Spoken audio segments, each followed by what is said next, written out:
Wow, you're big. Arrives, anomalous in aspect and bent on exacting terrible revenge from beyond the bounds of decency. Yeah, words. Let's get those battle buffs going. We're gonna hopefully get some debuffs going from the occultist too. Dodge debuff I don't think we need because we have such good accuracy right now. Let's remove your damage output and protection. Maybe give our Vestal an opportunity to do something. Your stun resist is very high. Bleed resist and blight resist is also high. The Vestal doesn't really have anything that they can do. They could toss out a 0% stun or do some damage. Compassion is a rarity in the fevered pitch of battle. Love letter. What does this do? I remember this. I don't know what it does, but I remember it. She marked us with a thing. I think we're gonna slow play this. I'm gonna mark, buff, sway with me. I don't want to die here. That's so much stress. Oh my god. What the hell? Well, stunning you wouldn't be that bad. I love the idea of keeping your damage output low though. Looks like the Countess has 111 HP. This is her actions per turn of combat. She has 3 actions. She is an annoying enemy. I actually think our best action is this, believe it or not.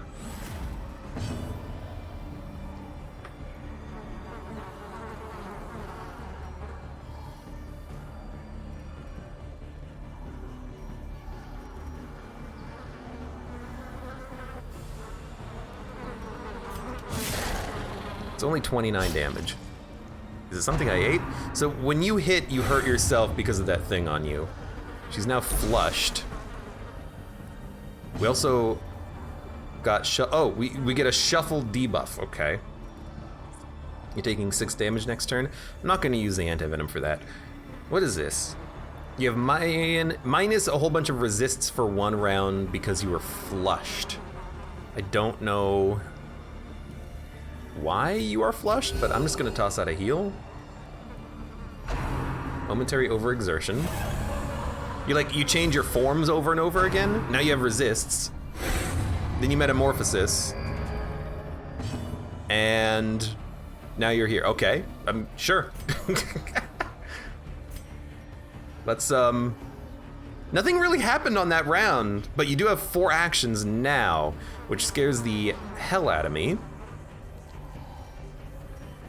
I think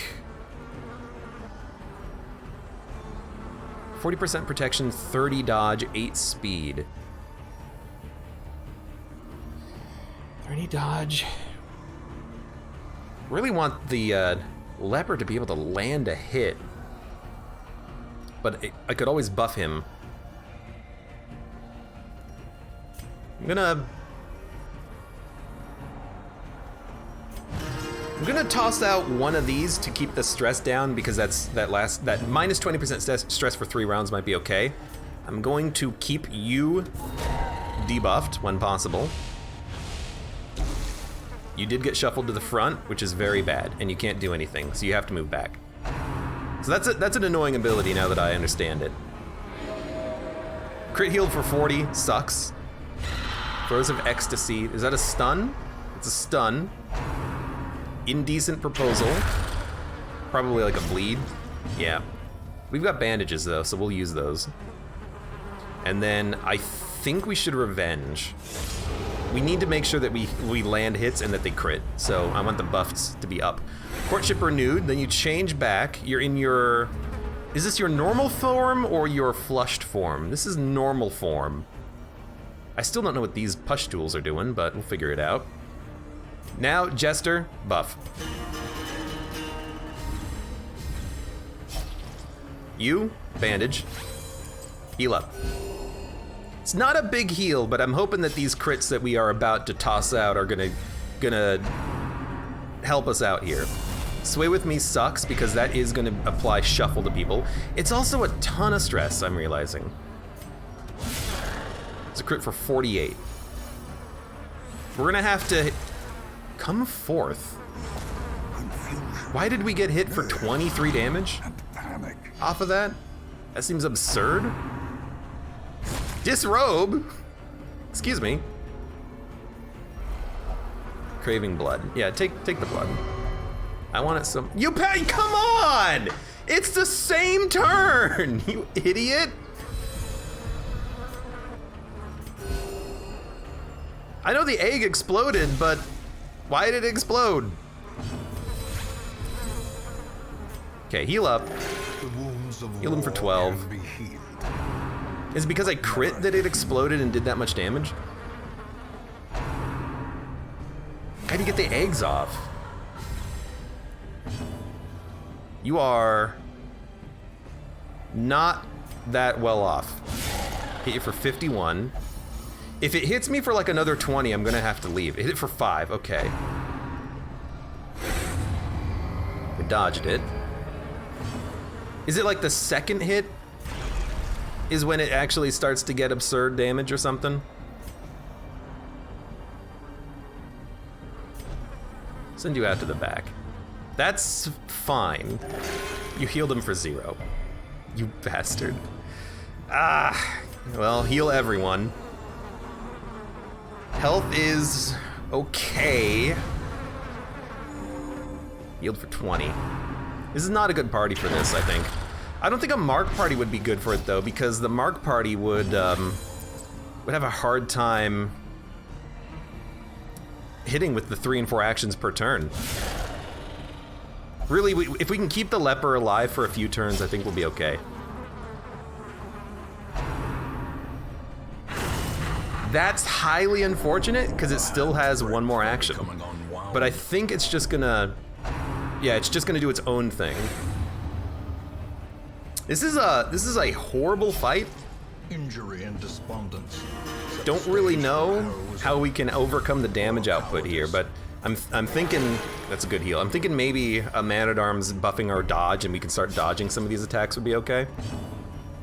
Use a bandage. Toss out some heals. The heals have to happen. I don't mind her getting an egg because she never attacks.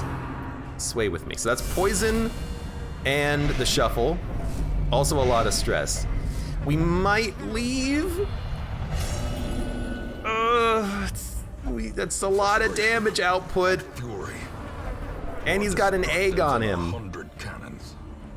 I don't know. Don't know how we can output enough damage and prevent the cultist from doing her nonsense. Let me think. What party would be best for this?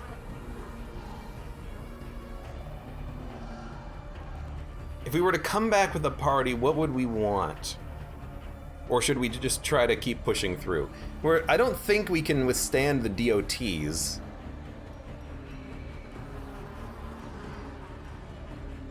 It's weird, but like if we come back with holy water and a fresh party that doesn't have Crimson Curse, it would be a lot easier because that party could prevent the DOTs in the first place.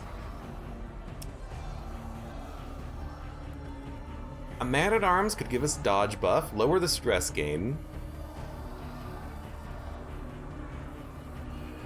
Stress might make heart attacks happen. Yeah, but that's gonna be in a while. It's not gonna be right now. She only has 1 action this turn. I just don't do 20 damage to me. It got me down to death's door. He survived. What is with this freaking thing that just makes me always explode into damage? Now we have to heal and then leave because everyone's paranoid, so now we have to worry about the afflictions and he's on death's door. So we're just going to keep our speed up and then we're gonna go.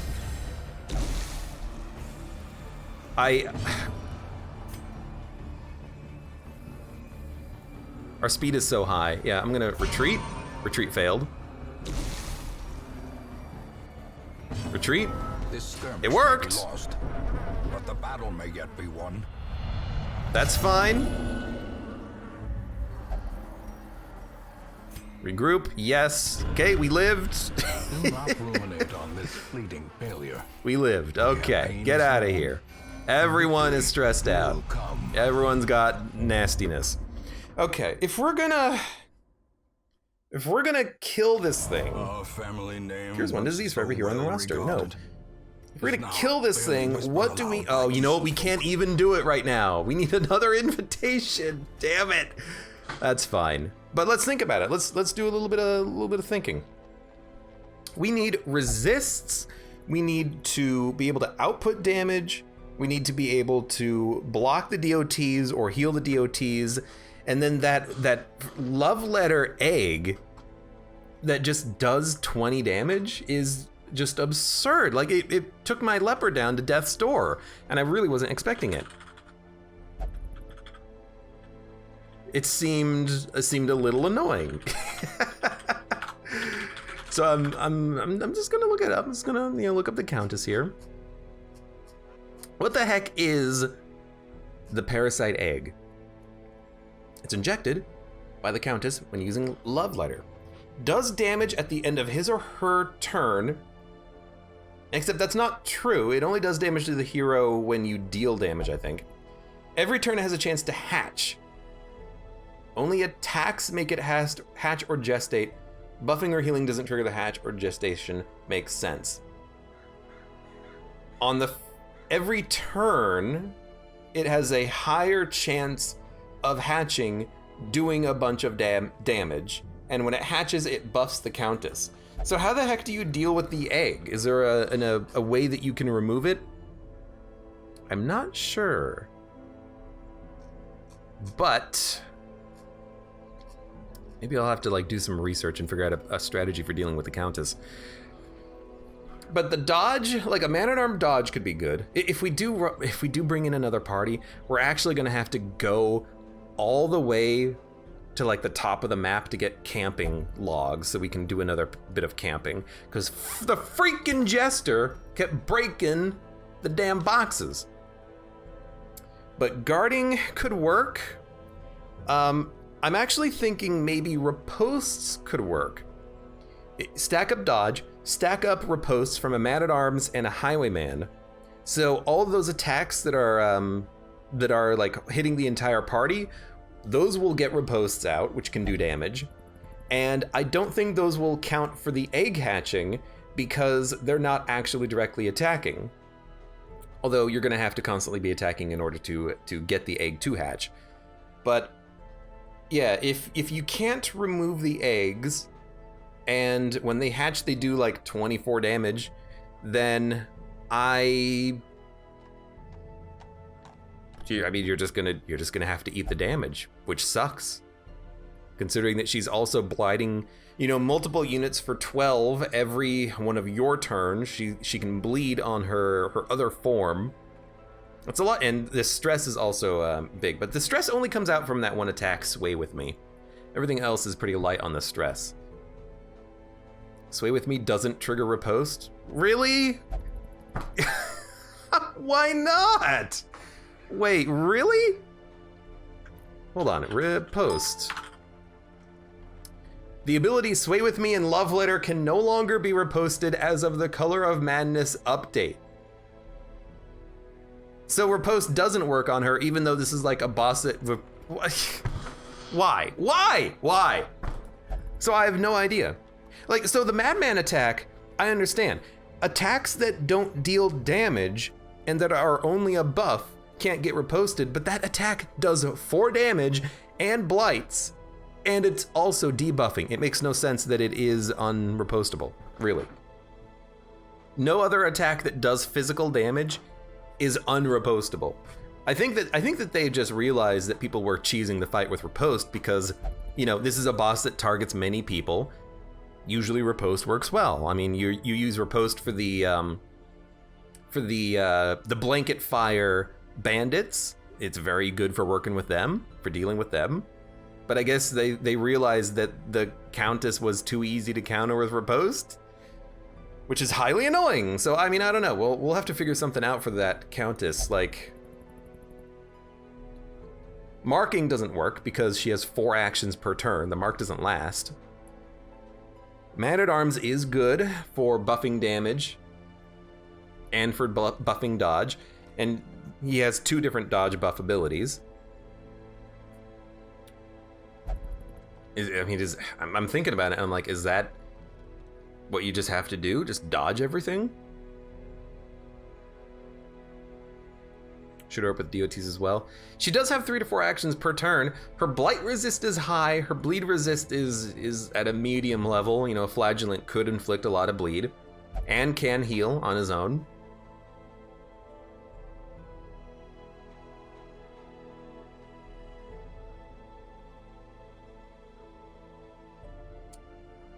This is a highly annoying fight. Can't believe that riposte doesn't work. She clears DOTs? Oh, are you kidding me? Okay, so DOTs suck. She did have a turn where she debuffed herself, but it only lasted for 1 action. It really wasn't that big of a debuff, considering that she gets 3 actions per turn and she could always just change. You might want to have the Shield Breaker. The Shield Breaker, what I like about the Shield Breaker is that they can buff their own protection and or blight resists. Armor Piercing is a very good ability to have too. This boss did seem to have armor on every turn. I still don't know exactly how the math behind this works. Does this counter up to 15% protection? I don't know. But I think we want maybe the Shield Breaker and Man-at-Arms. Even without a good riposte, being able to defend, bolster, and have great camping skills is probably still worth it. I mean, you can buff the party with tactics and companions with damage. She enters flushed form, she cures all DOTs. That's just stupid. So I think we do want the Man-at-Arms. I think we want... Probably don't want Rampart. Command is okay because it buffs everyone in the party, I suppose. So maybe do something like this. We would want a Shield Breaker. I think we might still want the Flagellant because the bleed damage is very good, admittedly. But if she clears her DOTs, it's not the best. I do like the fact that it is a good healer, though. So it would be like this. We just constantly hit with punish, punish, punish, punish, punish, redeem, punish, punish, punish, redeem, punish, punish. We can even get rid of Reign of Sorrows and take Exsanguinate in case we can have a turn for it. Transfer bleed, transfer blight. Depending on how Suffer works, if transfer can still get hit by resists, maybe that could be okay, but I don't think Suffer is what we would want. This boss has too many attacks. But then who would we want in the back is the question, and I don't know the answer to that. I was thinking, again, Highwayman with Riposte would be nice, but if the Riposte isn't very good, then maybe it wouldn't be a very good unit.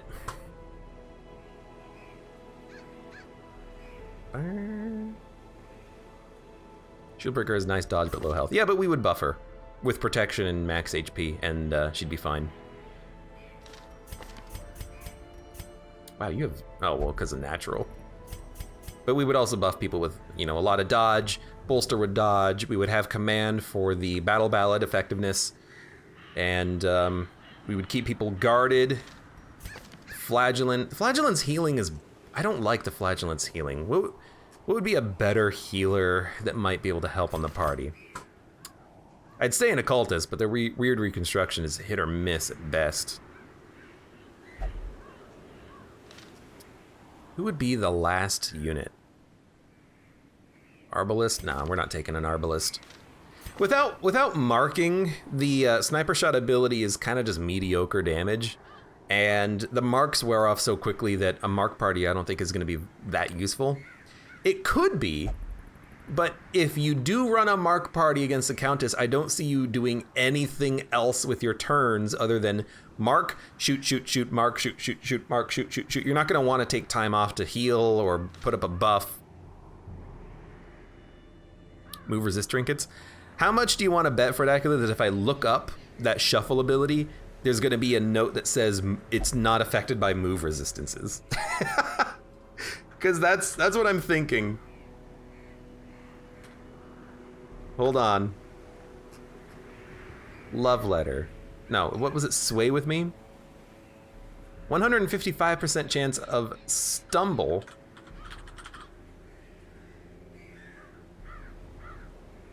Move resist will not help prevent stumble from being applied.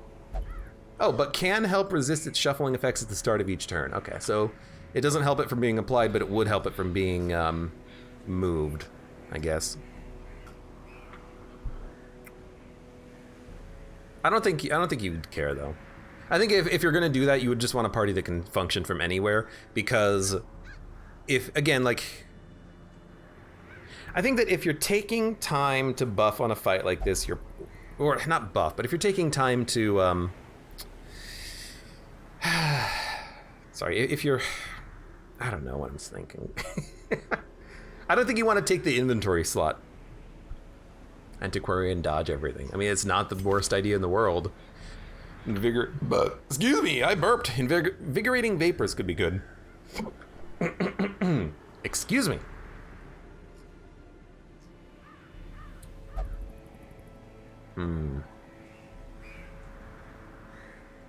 You know, hate to say it, but what about a plague doctor? Hear me out. You have emboldening vapors to buff damage. You can cure the blight and bleed that's happening.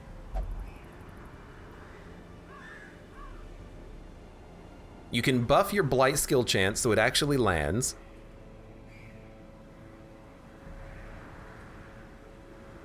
And if you can land a stun, maybe you could land a stun. Or you could roll incision, but I think you would want someone who can function at the back. But I guess you could roll emboldening vapors and incision and medicine and disorienting blast or something so that they can function from anywhere. So if they do hit, they can still apply some bleed.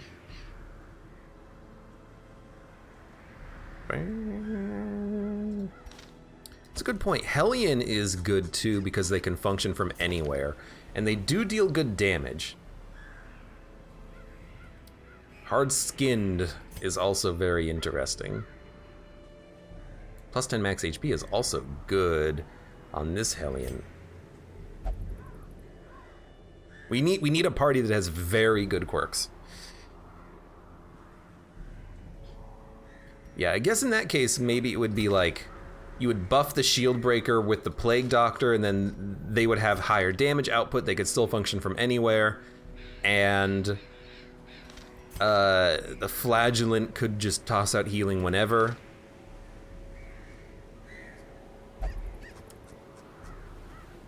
Because if you do it like this, your only healer is the flagellant, which isn't really that bad. But where would the flagellant go in this party? If it bleeds, still does work here, actually. The shield breaker can pierce from the back, so it would like start here and then just start piercing with the shield breaker and then bleeding with the Hellion. Could be okay. Then what are you doing from the back? You can't use retribution from the back. I need someone who can fit at the back a little bit more, but we're gonna be like constantly shuffled. What about, I mean, let's go through the units. What about a Crusader? Holy Lance is very good at moving forward, so if they get shuffled, they can still operate. They do very good damage. They do deal more damage via Unholy, but the Countess was not Unholy. They were Bloodsucker, as usual. They can reduce stress out on a mission if we need it.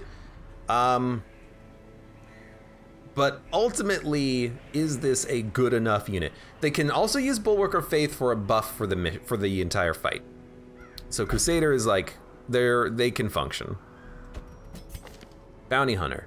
I don't think we want a Bounty Hunter. They do have plus damage and accuracy versus size 2. Hopefully that does work against size 3 and 4. I feel like the Plague Doctor should be able to surgically remove the eggs. They got that dagger, that's right.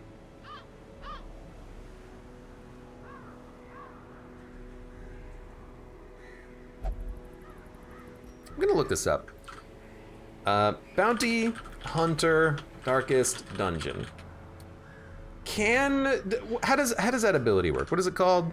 Planned Takedown. This bonus also applies to enemies larger than size 2. Okay, so that would work against the Countess. You could just buff your own damage. But without having the mark, because I don't think you should really run a mark party with this. I don't think it's going to be that good. Without being able to run a mark, I don't really think the damage output is going to be that good. Maybe we have trinkets that can help out, like plus damage versus large monsters. We got the Prophet's Eye, but that's not what we want. Plus crit versus size 2. Maybe there's something special for the bounty hunter that we have. No, just accuracy crit plus food consumed. Yeah, so I don't think we want anything there. Let's see, what else do we got? Again, like I would love riposte, but if riposte doesn't really work that well during the fight, then there's no freaking point, I think. What was it? It was, Sway with me and Love Letter can no longer... Love Letter? The attack that implants the parasite cannot be riposted? Really? Oh my god. That's horrible. Man-at-Arms and Shieldbreaker take all camp points almost. That's actually a very interesting point. We could get the district that gives us more camping points. We would need an Abomination, a Hellion, or a Leper. Hellion is a good unit for this type of situation because they can only not function from the back. But that way maybe we can just get some more camping done with Outsider's Bonfire. We would need 300 crests, and we are on pace to get that eventually. Also, stun resist and healing skills would be nice, but that's very expensive. 200 deeds is absurd.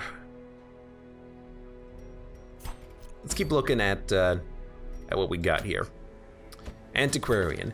I'll be honest with you, like, it's a bit cheesy, but Antiquarian just constantly tossing out invigorating vapors could be amazing.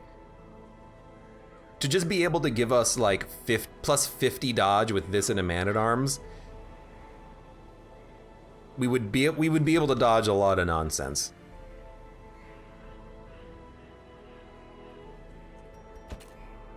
I think that the Jester was the wrong choice for this party. It's just too slow. Battle Ballad is nice, but we were able to buff the Leper where we didn't need this for anyone else, and anyone else attacking was popping their frickin' parasites. What we need is, I would actually very much like, I think, to have a party that has damage dealers and non-damage dealers.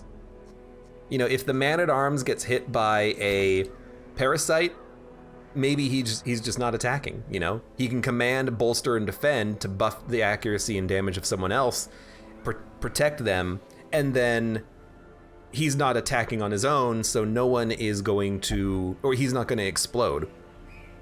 We would have like a Shieldbreaker or a Hellion do the damage output. So I kind of like that. And if we don't use Retribution, we could use Bellow, but Bellow seems actually very awful. No, we would just prefer to have Command, because Command works on the entire party. So we would alternate Command, Defend after we use Bolster. So that's the Man-at-Arms. He can function anywhere, and he could just start at the back, and if he gets shuffled, he gets shuffled. It doesn't matter. So I like that. I like the Shieldbreaker. I like the idea of using Snake Eyes. And you know what? If we're looking things up, what the heck is Snake Eyes? Plus 15 armor piercing for 4 battles. Yeah, what the heck is armor piercing? Darkest Dungeon, status effects? Status effects, protection.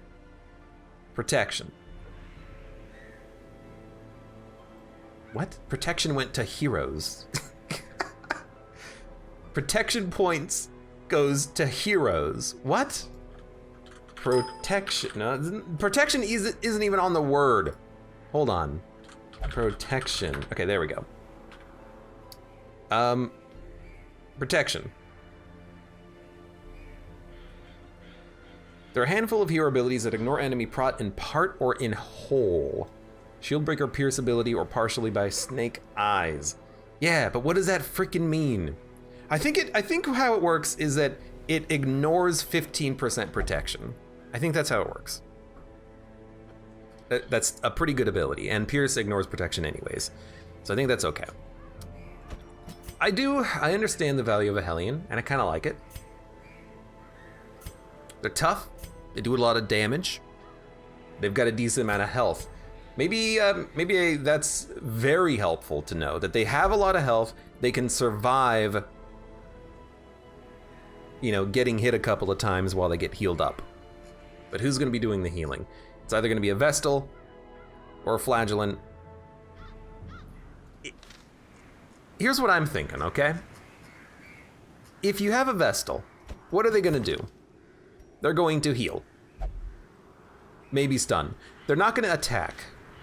So if they don't attack,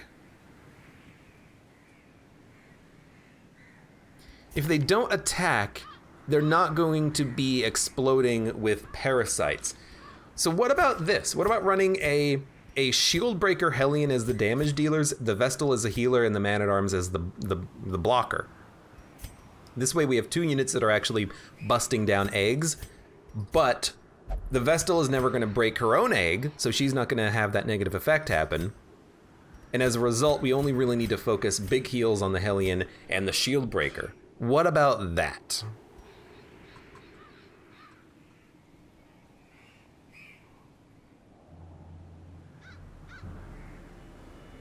Seems okay. She can be stun locked in the Bloodlust phase. I don't think she can be stun locked.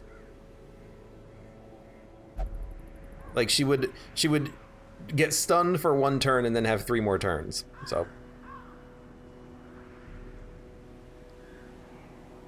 do you have the Man-at-Arms shield for the 4th position? Let's see, what do we have? Actually, we don't want the Man-at-Arms shield for the 4th position. If units are getting shuffled constantly, why would we care about having like a very specific trinket?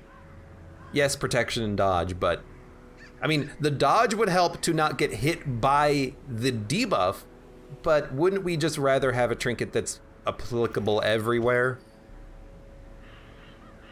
That seems to be the best. How many moves can the Man-at-Arms move back? Man-at-Arms. They can move 2 forwards or 2 backwards. So if they get shuffled to the front, they can't move to the very back. But even moving with them takes a full turn, and I don't necessarily think that that's what we want. We want to be able to keep the buffs going. So I think that the Guardian Shield on a fight like this might not be great, because if they get shuffled, this is useless and we're not getting protection, healing, or dodge. I think we'd be better off doing like a, I mean, F it, just like give them the coat. 15 dodge straight up. Or if we're rocking protection specifically because he's, the Man-at-Arms, maybe we have something that's very good with protection, but I'm not really seeing anything other than the head.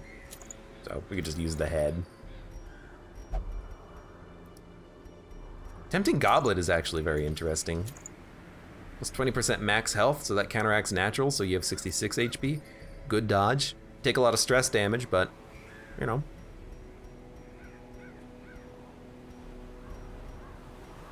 There's a lot to consider here.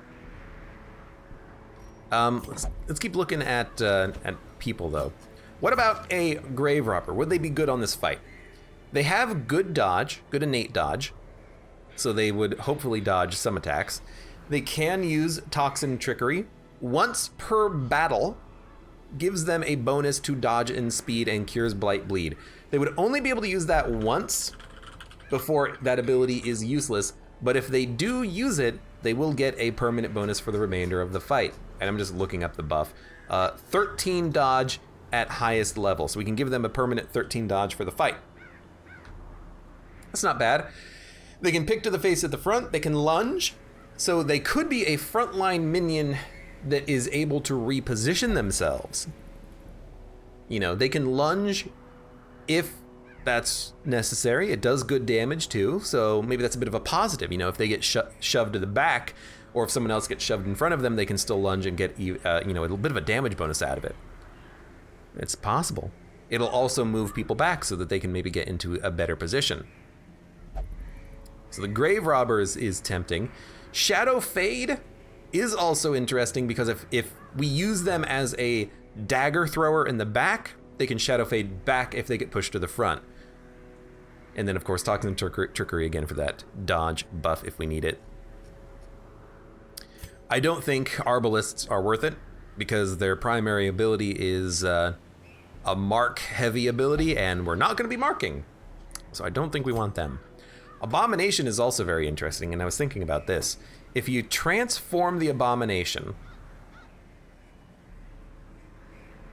they get Blight Resist. Is it Blight Resist for turns or Blight Resist as long as they're in that state? Abomination. Sorry, Abomination. They get Blight Resists for 4 rounds. So if they transform, they would be able to resist some of the blight temporarily, and then also be able to output a whole bunch of damage. I think I had another one too. Yeah, no one really has fantastic abilities though. Hey, plus move resist maybe, plus healing received. Okay. Also speed and damage bonus, but the damage, those will also wear off. But when they're in this form, they can just slam. If they're in the back, it moves them forward. They can just rage for good damage and a relatively high crit chance. Accuracy is a little bit low, but I can see an Abomination working. You know, they have relatively good health. Lower because of Crimson Curse. But that could be a functional unit. The stress would build up, but there is that locket that reduces the stress damage on transformation. So in theory, it says transformation stress, but I'm wondering, does that also include the stress every turn? But yeah, that could be an interesting ability for the Abomination, and they could function as a damage dealer. Maybe not as good as the Shield Breaker because of her camping skills, but I wonder if maybe that would even be better than the Hellion. Until they get stressed out, but hopefully we are doing a lot of damage. That would be a case where we might want to make sure that they get virtued beforehand, because if they get virtued beforehand, they won't transform when they hit 100 stress if they are virtued. So we might want to make sure that the Abomination somehow gets a virtue, or even just like give them freaking virtue trinkets. Just be like, yo, have the idol, and we got another one that does it. Hold on, what is it?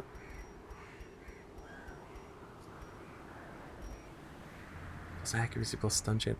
We have another virtue trinket here somewhere. It's like the ring. Do I not have a virtue ring? Oh no, there it is. So now they'd have like a 60% virtue chance, and maybe we don't care about their stress. Maybe we let their stress get up, they get virtued, and then they stay in their rage form. Maybe. Who else do we have? Who else do we have to think about? Occultist. I think the Occultist was incorrect. Weakening Curse to remove protection is nice, but most of the damage that we were taking was actually from the freaking explosive eggs and poison. Countess is basically doing no damage herself. She does 4 damage on implantation and on the shuffle attack, and like that's it. Everything else is like, oh, I'm thirsting, which is doing like 10 damage. Or I think we got crit for 20, you know, bad luck on there, but Weakening Curse seems awful. So I think we don't want the Occultist. I think we don't want the Leper. I'll admit the damage was good. It was 40 damage every crit. It took a couple of turns to set up, even though we were still getting blighted and bled with withstand. But yeah, we were doing a lot of damage, but the shuffles were kind of killing the Leper, stopping it from really being able to do an action every turn. We would have to kind of stall and let someone else do an action for a turn. And also, I mean, even with this character, they freaking got down the death's door because they got their parasite exploded twice. That's not ideal, But I guess we have to keep in mind that that's going to happen with all the other characters. It doesn't matter if it's a Hellion or a Shieldbreaker. The egg is going to explode at some point. We need to make sure that they can survive that damage. How do you do that? Well, the Hellion has a lot of base health. The Shieldbreaker can up their health and up their protection. We have better, dodge with the Man-at-Arms. We can maybe dodge the egg. There's ways around it. But the Leper, not having good dodge, I think maybe hindered the character. They were getting hit by the eggs. I mean, I don't think we dodged a single egg, but we weren't focusing on dodge really. But in general, I feel like we just weren't doing enough damage with the Leper. Gotta remember Hot to Trot too. That's very good on the first round. But I don't think we were doing enough with the Leper. I think that the Leper was on its own not enough to deal with the boss. But maybe having 2 units like a Hellion and a Shieldbreaker would actually be able to do it. But the more units, the more units you have attacking, the more eggs are going to be exploding. So that's scary as hell. So there's a lot of things to consider here. I do like this party in particular because you have a healer who can keep everyone up. You have the Man-at-Arms who can keep everyone dodging. You have the Shieldbreaker and the Hellion who can do damage from a wide assortment of positions. We have good buffs that we can do at camp. And in particular, if we get into the mission and we can use holy water, that would be better. That would be best. Excuse me, because then we'll hopefully not get afflicted by Bleed and Blight. Of course, it is possible that we can just equip trinkets to help resist that nonsense. Like, we might want to have Fortifying Garlic on the frickin' Man-at-Arms. Well, all the Bleed and Blight, now that I think about it, came from DOT. The worst attack was the physical damage from the egg. Would the Holy Water debuff the Countess? Only if she thirsted on us, and I don't even know if that's a mechanic that exists in the game. But thirsting does transfer DOTs. So maybe we want the Man-at-Arms to get hit by the DOT so that he can guard and get thirsted, and then the DOTs will transform or transfer over. Who knows? But yeah, there's a lot of things to consider. I think that having 2 units attacking is probably okay. When 1 egg is about to pop, we'll just have to make sure to guard that unit so that if their egg pops and they go down to like very low health, they won't just die. But the problem with the egg is that, assuming it doesn't crit, it's like 24 damage when it pops. You have to make sure that you can heal the unit so that they don't get hit by the AoE or the DOT and then die immediately afterwards. You can just permaguard 1 unit so that they don't get egged. That is true. But I would like to have 2 units do damage. Because it's just going to help. We got a lot of stress incoming. We do have to do damage quickly. So we can't just rely on like 1 Leper crits, because if they get pushed to the back, they're screwed.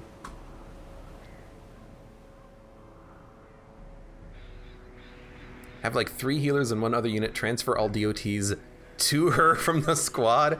The only transfer that we have is Flagellant, and it only transfers to the Flagellant.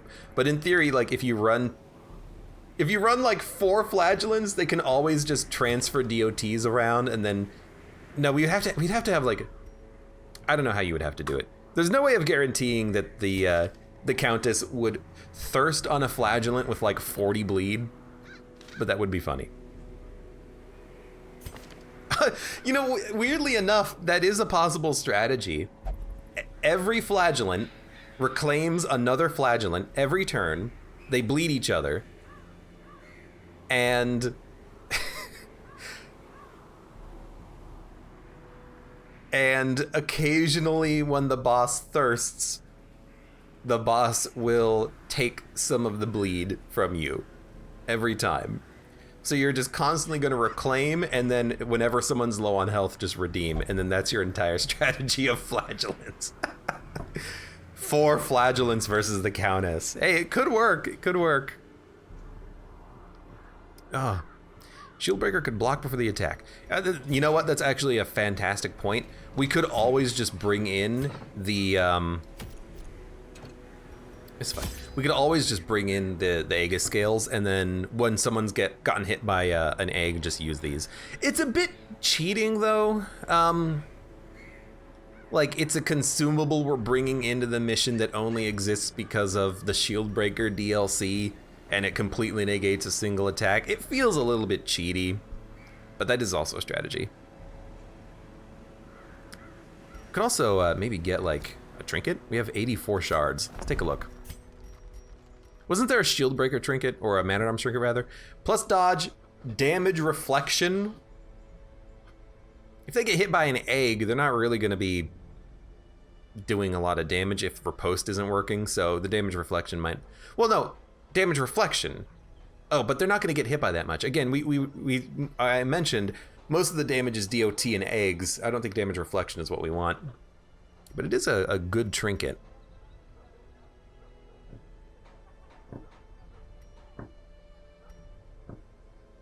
Shield breaker only.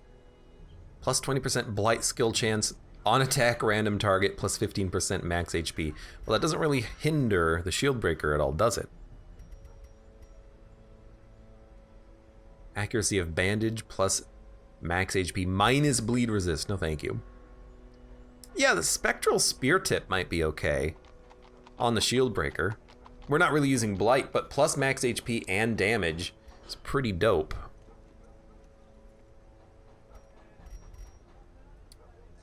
What else do we got here? Shards.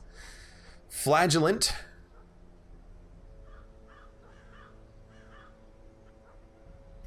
Lower health. Probably not what you're looking for. Antiquarian plus dodge. You can just roll 4 Antiquarians with 4 of these. Okay. I don't know.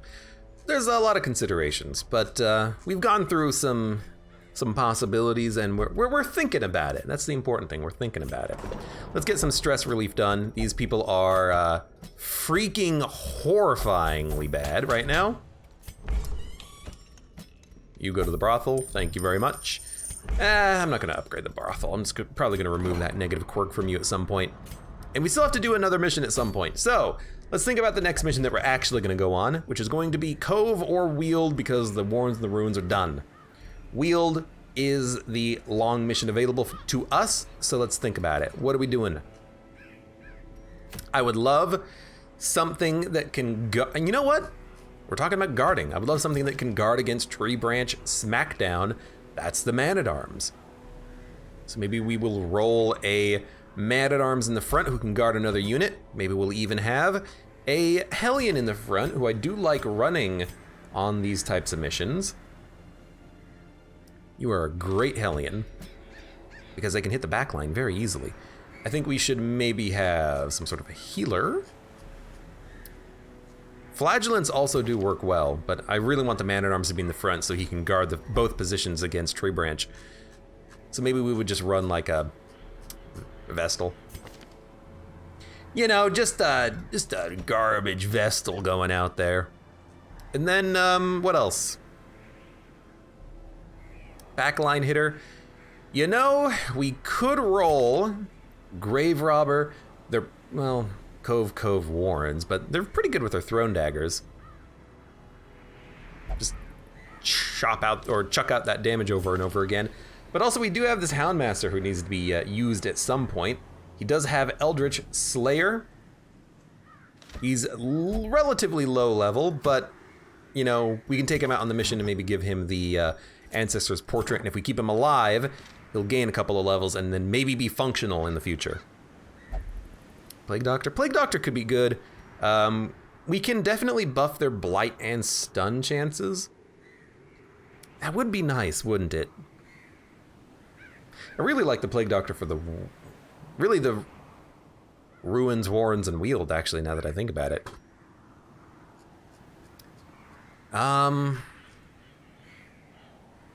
I kind of like the idea, though, of taking out the Houndmaster, because I want them to level up so we have a Houndmaster that we can maybe use. So maybe we'll take them. Yeah. I think that... Oh, actually, this is like a horrible party for damage output, but at least we do have a retribution. Well, no, it's not really that bad because we have the dog. Yeah, maybe this will be okay. They're low level, so they have like low resists and a little bit low health, but we have the Man-at-Arms for protection and riposte. We have a dodge buff. We've got a healer. We've got the high damage Hellion, damage output from the riposts, and damage from the Houndmaster. The enemies here are not beasts, though. They are eldritch, but you do have Eldritch Slayer. I think it's an okay plan. We can probably get the Houndmaster leveled up. Yeah, and it is also a very good unit for mark parties if we end up using some mark parties. What's the dog doing? He biting. Hound's Rush. So I kind of like that. I do admit that the Plague Doctor would also be nice because their Blight would basically have a 100% chance of landing. They could stun. The DOT is nice, but I think we'll just roll like a Houndmaster on this one in the Wield. Let's trinket it up. Vestal. Healing and healing. Healing? Healing. Man-at-Arms. Hellion. Pen?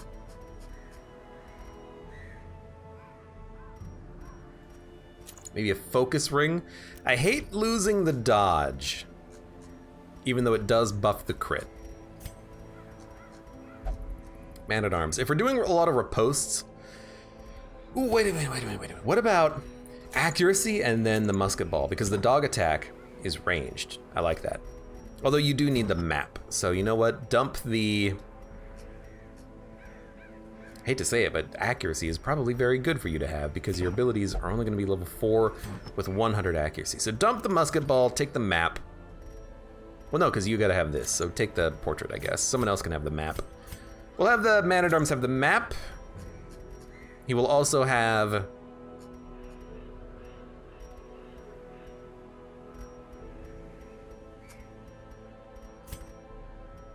Oh, you gotta have this. Forgot about the Heaven's Hairpin plus accuracy minus stress.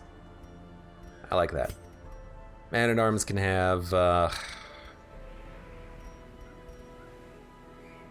do like being fast on turn 1.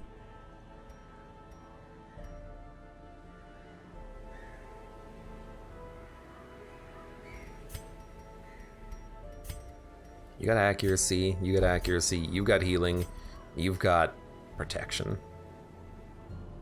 Don't really want to give you the stress head, but you know what? We do have protection abilities on the Houndmaster, so maybe that's okay. Oh, dude, what the heck? Stress skill came in plus healing skills, plus scouting chance. These are actually very good trinkets, but I really want him to have plus 50% resolve XP, so he maybe gets multiple levels on this one. Although this is very good, because this badge is basically the pistol, plus accuracy on range skills, with some negatives. And then plus scouting chance pretty much means, you know, that's exactly what we like about the map. Yes, we have scout or trap disarm chance, but scouting chance shows us the traps to begin with. I think this could work. Anyways, we've been doing a lot of like post-mission talk here for now, as we do a quick little bit of quirk removal and or locking in, but we'll think about removal first, I think. We'll never drink. Faithless, witness. We have to remove a lot of quirks on these people, but they are unfortunately preoccupied with having, you know, their negatives be removed. Get rid of Fangophobia. Crit range. You don't even have ranged attacks. Locking in tough. We have no money. We're not going to do anything else. We'll save the rest of our cash. But for now, for those of you on YouTube, thank you very much for watching. Like the video if you've enjoyed it. Subscribe for... sorry, it's been a long day. Subscribe for more. Check me out on Twitch for when I go live. Support me on Twitch, Patreon, and Streamlabs, and I hope to see you here again for the next mission in the Darkest Dungeon.